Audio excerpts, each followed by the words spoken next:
Welcome to Wisconsin Shoe Guy. Here we do unboxing videos, we discuss general shoe knowledge, we do worth the price videos as shoe reviews, and we will do shoe battles, comparing shoe to shoe so that you can understand the differences. I also speak to experts in the field.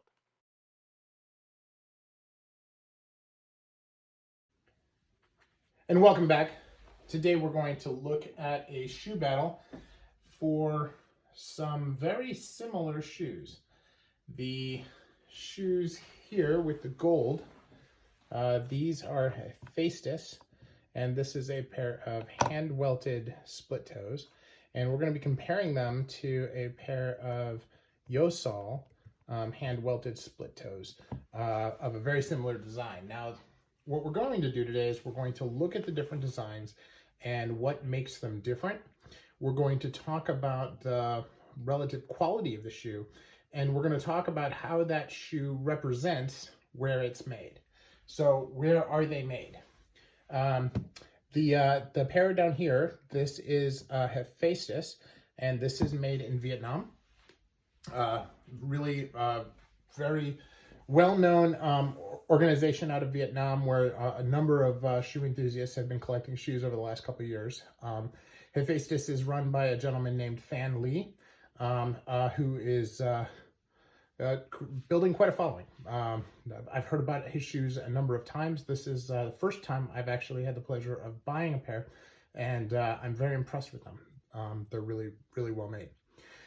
Now, the other pair is from Yeossal. Yeossal is a shoe, or is a clothing atelier out of Singapore. And they've contracted with a factory inside of China to manufacture their shoes. And the quality of the shoes are just absolutely outstanding.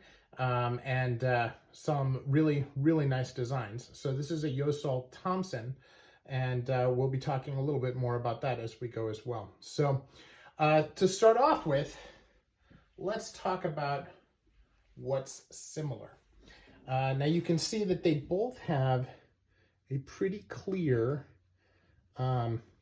apron stitch here, which has got some really nice definition to it and is really taking advantage of the texture in the leather. These are both made with Horween hatch grain. Okay, and you can see the grooves that they've done here with the needles and the tension, and then you can see the hand stitching that they've done. And then this has a beautiful skin stitch. You can see a little bit of tension on the lines there, but there's really no line in this reverse skin stitch. Just a beautiful job that Phan Le has done there in order to pull that together. Now, as we look at the Yeossal, you can see the stitching is not as long, right? So the pattern in the leather of the stitching is not quite as defined. If I look at them next to each other, you can kind of see the difference in length and what I mean. But it's also very well defined, has a very nice look to it. Keep in mind, this is all done by hand, right? And then here you can see that they've done a reverse stitch, but it's not a skin stitch, right? So again, very good work. Now, as we look at the soles on these, and this one has plates, you can see that it's a really nice fiddle, a very nice heel stack, made with very thin heels, right? No nails in the heel. And this also has a tapered heel, which is different. Now they must either peg and hide the pegging or stitch along here for the waist, because the regular sole stitching stops up here. Okay. So I'm not sure exactly how they do that. This also has a spade sole, as you can see from this sharp edge here. Now, the Hephaestus has a similar sole, slightly different though. You can see that they've nailed that there. Does not have a spade sole. The fiddleback is different, more pronounced. they've pegged or nailed the sides, which is the traditional method. And this, of course, does not have a split heel. So this has the rubber patch and the leather. This is all leather with just the nails for traction. Now, obviously, as the sole breaks in, it will have good enough traction on its own, but it's definitely a different style to be made there. So that is a difference in the soles. Now, in the actual design, now the colors of these is different, but in the design of the shoe, one of the interesting things is the way that they do the stitching to show off the patterns. And this is something that, as you get more into shoes, you'll notice. See how they do a double line of stitching here.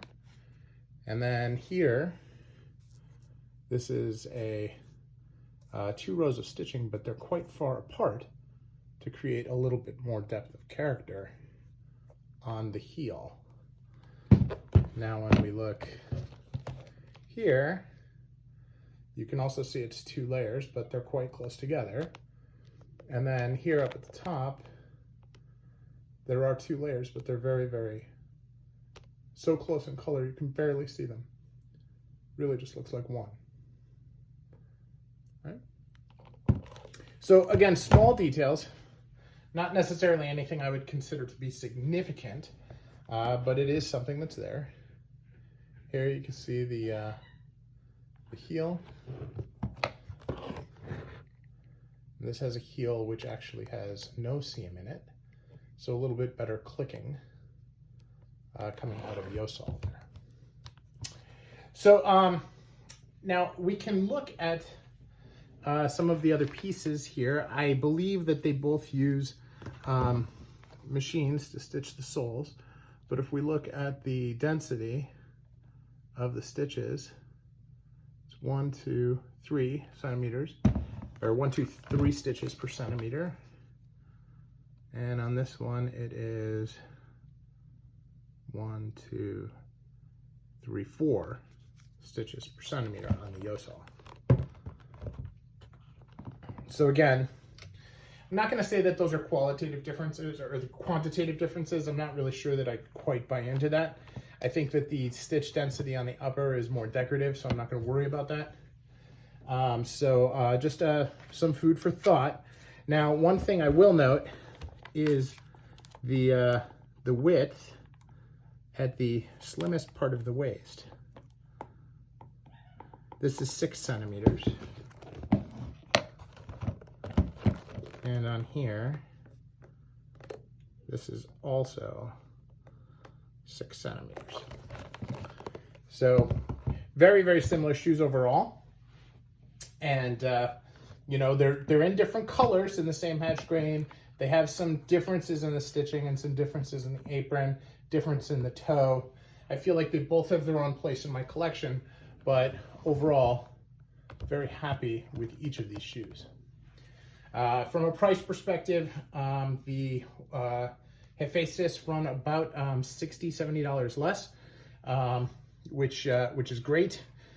So a little bit of a break there, but not anything too overly significant. So want to keep that pointed out as well. Thanks.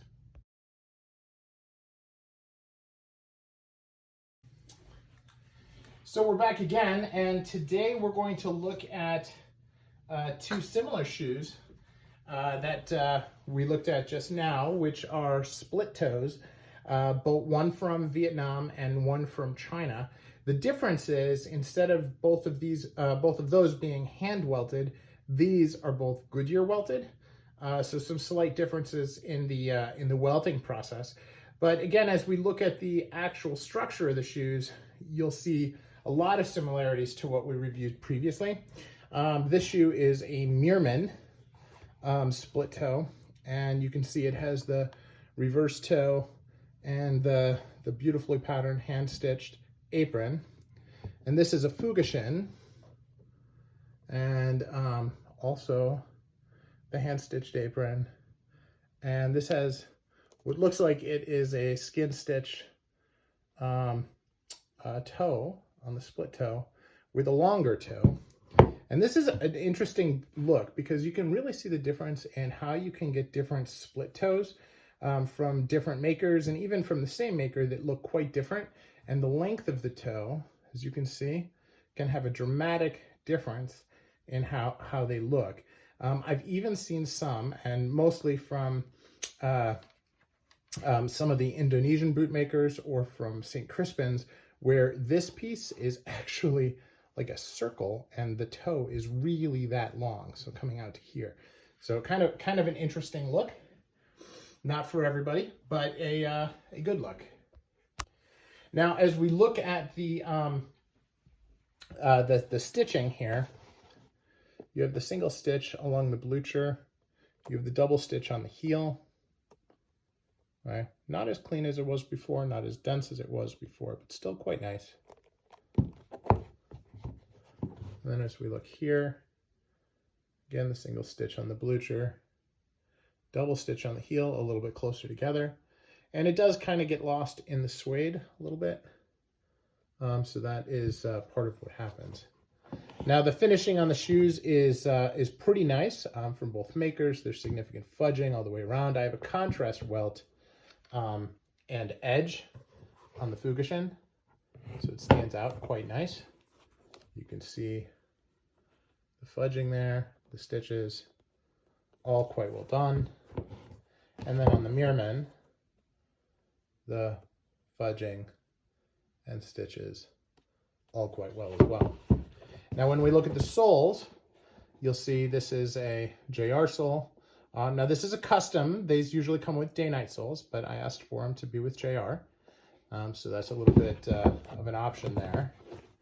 With Fugashin, they have these nice beveled waist, same kind of painting, and of course they put on these Lulu tips for me as well. So the rest of it, though, very similar. Still a dovetail heel versus a straight heel. So nice shoes. Now in the tier 4 versus the tier 2s, there are some significant differences. Obviously, these are Goodyear welted versus hand welted.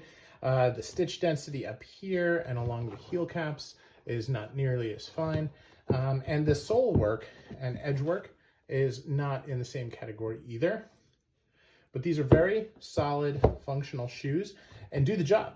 Now, from an inside of the shoe, the insoles are going to be significantly thinner, and you're going to be more working with more cork underneath in between the sole and the insole. And that's going to be what your foot really breaks into. Whereas on the hand welted, it's going to be breaking into a thicker leather insole. Also here, you can see that there is a suede on the heel in order to keep your foot in place, which is not the case on the Meermins or either of the hand welted variety as well. So some different choices there. Now, as we look at Vietnam versus China, you know, both of all 4 of the shoes that I've shown today are pretty good quality, and all they do a nice job. I'm not going to say that there is a significant difference in the craftsmanship based on where they come from. I think good craftsmen live everywhere, and it's all about the materials that they're able to get, and these companies are able to get nice materials. This is actually supposed to be a burgundy kudu. They split the kudu, which I'm not a fan of. And I've even had some people tell me that they've never actually had kudu in the factory. So that still rubs me the wrong way.